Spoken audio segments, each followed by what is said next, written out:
নমস্কাৰ বন্ধুসকল আপোনালোকে চাই আছে ক্ৰিকেট গুৰু আসাম ইউটিউব চেনেল দিল্লীৰে টু ৰোৰ মছা চোৰ মছা কিমান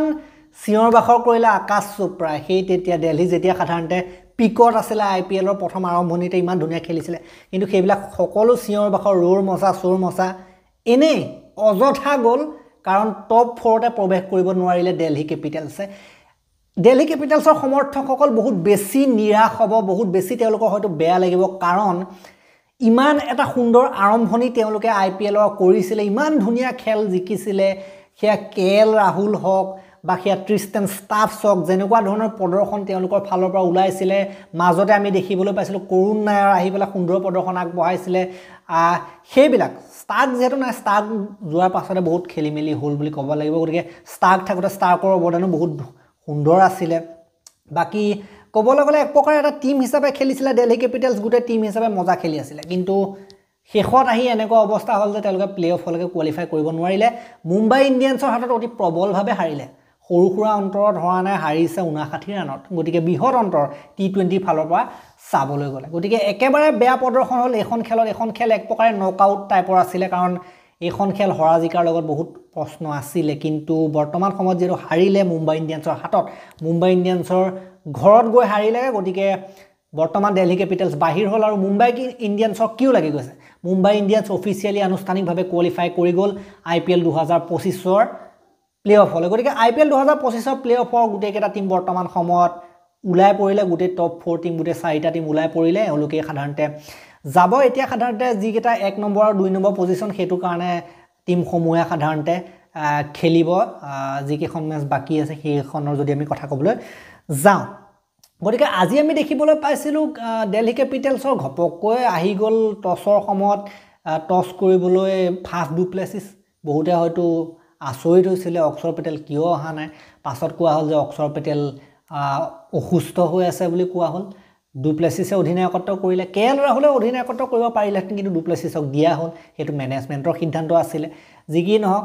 তাৰ পাছত আমি দেখিলো যে 180 ৰান কৰিছিল মুম্বাই ইণ্ডিয়ানছে 5টা উইকেটৰ লোকসানত তেওঁলোকৰ সৰ্বাধিক সূৰ্য কুমাৰ যাদৱে সুন্দৰ এটা ইনিংছ খেলিলে ইম্পৰ্টেন্ট মেচখনত 73 ৰানৰ বাকিখিনিয়ে বাৰু মোটামুটি ওকে খেলিছিল বাকি উইকেটৰ কথা ক'বলৈ গ'লে মুকেশ কুমাৰে দুটা সামিৰাই এটা মুস্তাফিজুৰ এটা কুলদীপ এটা এনেকুৱা ধৰণৰ দেখিবলৈ পালো টাৰ্গেটটো বাৰু মোটামুটি ঠিকে আছিল ওকে আছিল 180 প্লাছৰ টাৰ্গেট সাধাৰণতে দিল্লী কেপিটেলছৰ যেনেকুৱা ধৰণৰ বেটিং লাইনআপ সাধাৰণতে চেছ কৰিব পাৰিব লাগে বুলি বহুতে কয় যে এনেকুৱা ধৰণৰ টাৰ্গেট সাধাৰণ যেনেকুৱা ধৰণৰ খেল তেওঁলোকে দি আহিছিল থ্ৰু আউট দা টুৰ্নামেন্ট গোটেই টুৰ্নামেন্টত যেনেকুৱা ধৰণে খেলি আহিছিল দিল্লী কেপিটেলছৰ টিমটোৱে যেনেকুৱা চোৰ মছাই আহিছিল ৰোৰ মছাই আহিছিল সেই বস্তুটো কিন্তু এখন মেচত তেওঁলোকে কৰিব নোৱাৰিলে গতিকে তেওঁলোকৰ যদি বেটিং লাইনআপ চাই ৰাহুলৰ পৰা আশা কৰা হয় ডাঙৰ মেচত কিন্তু ডাঙৰ মেচত তেখেতে কৰিব নোৱাৰিলে 6টা বলত 11 ডুপ্লেছিছও ফেইল মাৰিলে অধিনায়ক 6 ৰান পোৰেল 6 ৰান গতিকে টপ 3 এ হস্তাত আউট হ'ল তাৰ পাছত আপোনালোকে যদি চাই সমীৰ ৰিজভি সৰ্বাধিক 39 ৰান আৰু ভিপ্ৰাছ নিগম 20 এনেকৈ কৰিছিল বাকি বিশেষ ৰান তলৰ ফালে আপোনালোকে দেখিবলৈ নাপায় একেবাৰে কোলাপছ টাইপৰ হৈ পৰিলে তেওঁলোকৰ উইকেটৰ কথা ক'বলৈ গ'লে সকলোৱে ভাল বোলিং কৰিছে 3টা চেণ্টনাৰে 3টা বুমৰাহ ডাঙৰ মেচৰ প্লেয়াৰ সদায় গতিকে এনেকুৱা ধৰণৰ ইম্পৰ্টেন্ট মেচত সাধাৰণতে ভাল প্ৰদৰ্শন কৰিব পাৰে এনেকুৱা ধৰণৰ মহান খেলুৱৈসকলে গতিকে সেইখিনি আমি দেখিবলৈ পালো বুমৰাহৰ ফালৰ পৰা গতিকে উইকেট সকলোৱে পালে তেওঁলোকৰ বুমৰাহে সৰ্বাধিক পালে 3টা আৰু চেণ্টনাৰেও বাৰু 3টা লৈছিলে গতিকে এনেকুৱা ধৰণৰ বোলিং ভাল হ'ল আৰু মেইন কথাটো হ'ল যে দিল্লী কেপিটেলছে এই যেটো হাৰিলে হৰাৰ কিন্তু গোটেই সাধাৰণতে দায়ী হৰাৰ বাবে দায়ী কিন্তু দিল্লী কেপিটেলছৰ বেটাৰসকলে কাৰণ তেওঁলোকে হেতু দায়বদ্ধতা লৈ পেলাই খেলিব পৰা নাই আগবাঢ়ি আহি সাধাৰণতে ডাঙৰ মেচৰ প্লেয়াৰ ডাঙৰ মেচত সাধাৰণতে এখন যেহেতু বহুত ডাঙৰ মেচ আছিল কেএল ৰাহুলৰ নিচিনা প্লেয়াৰৰ ওপৰত বহুত বেছি ভৰসা কৰা হয় বহুত বেছি আশা কৰা হয় কিন্তু ইমান 100 মাৰিও আহিছে তেখেতে ইমান ডাঙৰ ইনিংছও খেলি আহিছে তেখেতে কিন্তু তেনেকুৱা এজন প্লেয়াৰে আজি এনেকুৱা কৰিব বুলি কমসে কম দিল্লীৰ সমৰ্থকসকলে কিন্তু ভবা নাছিল বাকি হাৰ্দিক পাণ্ডিয়াৰ নেতৃত্বত পুনৰ এবাৰ পাইছে তেওঁলোকে আগতে গুজৰাট টাইটেন্স জিকিছিল হাৰ্দিক পাণ্ডিয়াৰ নেতৃত্বত মুম্বাই ইণ্ডিয়ানছকো তেওঁলোকে মুম্বাই ইণ্ডিয়ানছৰ সমৰ্থকসকলে আশা কৰিব যে জিকক হাৰ্দিক পাণ্ডিয়াৰ নেতৃত্বত আৰু এটা ট্ৰফি জিকক বুলি আশা কৰিব গুজৰাট টাইটেন্সকটো আগতে জিকাই থৈছে গতিকে এবাৰ মুম্বাই ইণ্ডিয়ানছে কি কৰে চাবলগীয়া হ'ব মুম্বাই ইণ্ডিয়ানছ প্লে-অফত সোমাই যোৱাটো বাকিবিলাক টিমৰ কাৰণে বিপদ ঘণ্টা বুলি বহুতে ক'ব বিচাৰিছে বৰ্তমান সময়ত নিশ্চিতভাৱে হয় বহুত এক্সপেৰিয়েন্স থকা টিম হয় এক্সপেৰিয়েন্স প্লেয়াৰ ইয়াত আছে টি20 বিশেষজ্ঞ প্লেয়াৰ আছে ভাল বলাৰ আছে হেতু কাৰণে অকমান বিপদ হ'ব পাৰে বাকিবিলাক টিমৰ কাৰণে আৰসিবিৰ নিচিনা টিম গুজৰাটৰ নিচিনা টিম পাঞ্জাবৰ নিচিনা টিম এওঁলোকে কিন্তু সাৱধানে থাকিব লাগিব মুম্বাই ইণ্ডিয়ান্স টিমৰ পৰা কাৰণ এইটো টিম এনেকুৱা এটা টিম যি সাধাৰণতে এবাৰ যদি ফাইনেলত প্ৰৱেশ কৰি যায় কেনেবাকে হৰুৱাটো কিন্তু বহুত বেছি কঠিন হৈ যাব গতিকে শুভেচ্ছা জনাইছো মুম্বাই ইণ্ডিয়ান্সৰ যিমান সকল সমৰ্থক আছে সকলোৱেতো আজিটো ভাল দিন শুভেচ্ছা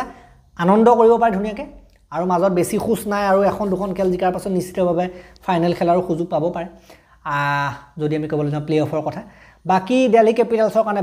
বেড লাক ভাই ইমান ধুনীয়া প্ৰদৰ্শন কৰি এবাৰ বেষ্ট চান্স আছিলে IPL জিকাৰ ক্ষেত্ৰত কিন্তু লাষ্টত গৈ পেলাই এনেকুৱা ধৰণে আউট হৈ যাবলগীয়া হ'ল এক প্ৰকাৰে ক'বলৈ গ'লে দিল্লীক সমৰ্থন যিসকলে কৰে